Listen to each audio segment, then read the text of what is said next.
I'm hitting the road to earn your vote because it's your time, and I hope you'll join me on this journey.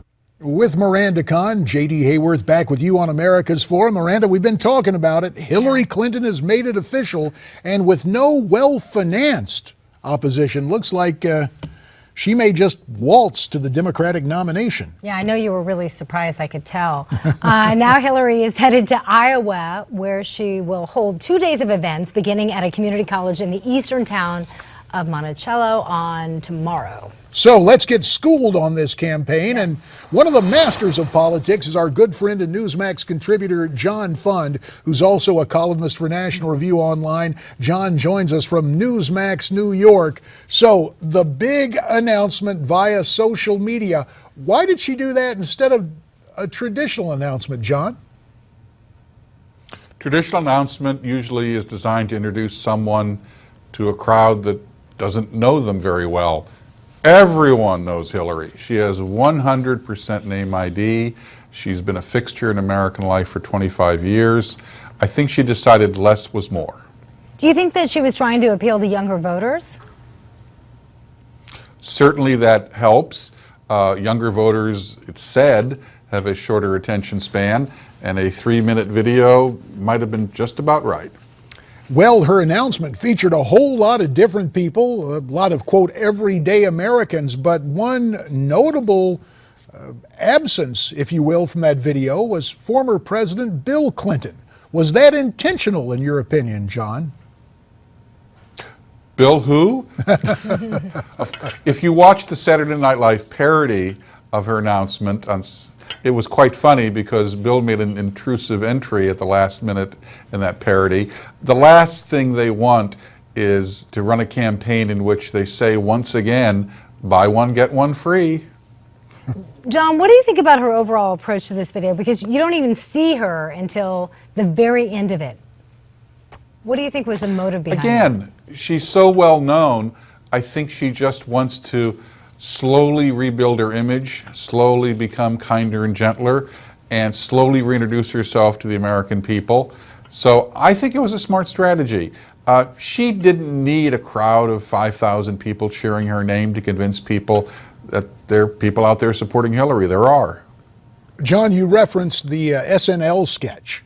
And of course, one of the humorous plots utilized there was the notion of there's Bill trying to get back into the picture. Last time around, Bill was trying to be a helpful spouse, but he may have hurt Hillary's campaign in 2008. Are they going to be effective saying, Mr. President, your skills are better used behind the scenes? That will certainly be their intention. That may well be the result in the beginning. But Bill Clinton is a force of nature. And woe unto the staffer who decides to stand between him and a television camera if he insists on going there. Now, John, you mentioned that she's trying to show this kind of softer side to voters this time around. What are some other things that she needs to work on during this election year? Well, the latest polls, Bloomberg, for example, shows that there's a trust deficit. Her approval ratings have fallen below 50%. Only 29% of people believe she told the truth about the email scandal. Majorities in key swing states think she's not honest and not trustworthy. I think she's going to have to, and she will try to do this simply by partly ignoring the scandals and partly by simply saying there are more important things voters care about, like the economy and the middle class situation. So she will just, move forward. She's got something like 10 months before the Iowa caucuses, and she'll hope that some of the bad publicity of late just recedes into the rearview mirror. John, we've heard that some Democrats are in a panic. Of course, we've got Martin O'Malley and Jeb Webb talking about contesting the Democratic nomination, opposing Hillary. Do you think anybody is going to get in, or will either of those two gents catch fire? About 30 seconds left. In Iowa, a lot of Democratic activists say Hillary better be careful because Iowa has a tradition of upsetting front runners, even if they're not well financed. And lastly, one more scandal, and Elizabeth Warren could enter the race, and as a woman, she would have an excellent chance of upsetting the Clinton machine's apple cart. So you heard it here first, just one more scandal. That's all it's going to take to see Liz Warren get into this thing. John, we want you to stay with us because when we come back, the attack ads have already started against Hillary because after all, Clinton is a name a lot of people know, but is it a name they necessarily trust? That's straight ahead as America's Forum continues on this Monday morning. Stay with us here on Newsmax TV. Hillary Clinton represents the worst of the Washington machine. The arrogance of power, corruption and cover-up, conflicts of interest, and failed leadership with tragic consequences. We're ready for Hillary. We know exactly what to expect. Hillary Clinton represents the failed policies of the past. Does America want a third Obama term? We must do better than the Obama-Clinton foreign policy that has damaged relationships with our allies and emboldened our enemies. Back now on America's Forum with Miranda Kahn, J.D. Hayworth. Let's continue our conversation with Newsmax contributor John Fund, who joins us from Newsmax New York. So, a ready response to Hillary's announcement, all the criticism focused on her. John, Rand Paul is taking it to another level. He's even launched a website showcasing what he calls her failed policies. Now, I know it's important to define an opponent, but is it too early for attacking Hillary?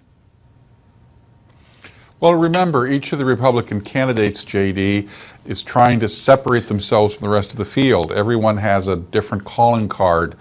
And the way that Rand Paul, in part, has decided to appeal to primary voters is say, you want someone to go after Hillary? You want someone to speak plainly about her? I'm your candidate. And he has staked out that ground. On the other side, Carly Fiorina, who's the only woman in the Republican primary field, she, shall we say, is unburdened, and she can say things about Hillary that perhaps even Rand Paul can't. John, I have to ask you, talking about Obama, you heard Jeb Bush saying there, kind of putting the Clintons and the Obamas together. How important is it going to be for Hillary to kind of distance herself from President Obama, or will she? Well, political scientists say that one of the biggest problems a political party has after it's been in the White House for 2 terms is winning a third consecutive term, in this case without an incumbent. In fact, in the last 100 years, with the exception of Franklin Roosevelt, who was a wartime president, frankly, only Calvin Coolidge and Ronald Reagan have been able to turn over the White House to a candidate of their own party. In every other case, after the 8-year itch, voters are tired of the party in power and they bring in new people. Hillary knows that history. She's going to have to fight against it. Well, now, mindful of new opportunities, let's talk about the Republican preparing to officially enter the race today. That would be one Marco Rubio. Charles Krauthammer has basically sent Senator Rubio a great big Valentine, saying that he has the chance to be the next JFK. Do you agree with that assessment? Well, Marco Rubio is certainly a very charismatic speaker. He certainly is someone who has had a meteoric political rise. He's only been in the Senate for 4 or 5 years, so limited experience, no experience as an executive, although he was Speaker of one of the houses of the Florida legislature, and obviously has appealed to the growing Hispanic vote. His problem, of course, is there's Jeb Bush, his political mentor, standing in front of him. I think his strategy is Jeb Bush is not catching the world on fire right now as a Republican candidate. I can unite the establishment and the Tea Party wings of the Republican Party if Jeb Bush falters, and I can beat, Scott Walker, Rand Paul, and Ted Cruz and the others, because I can say I bring Florida with me and I bring a chance to appeal to the Hispanic voters. John, which Republican do you think has the best shot at beating Hillary Clinton? Way too premature. We haven't seen them run full-fledged campaigns. We haven't seen how well they respond to reporters' questions, how well they handle the inevitable crises and problems that will spring up. But I will tell you, I think in many ways, regardless of who the Republican candidate is, this election may well be a referendum on Hillary and the Clinton machine in general. Do Americans want to go back to the future, to the 1990s, which for many Americans was a good decade, but also was a decade of incredible scandal and controversy. And as we've seen with the latest email scandal, the Clintons haven't changed. The Clintons are still the Clintons, and they bring with them surprises. And question for Republicans, do you beat a Clinton with yet another Bush? That's to be determined and decided. John Fund, we will bring you back to talk about that in the days ahead. For now, sir, you have our thanks from Newsmax, New York. We appreciate it. Coming up, tax time is around the corner, where you should live to cut your tax bill. Stay tuned.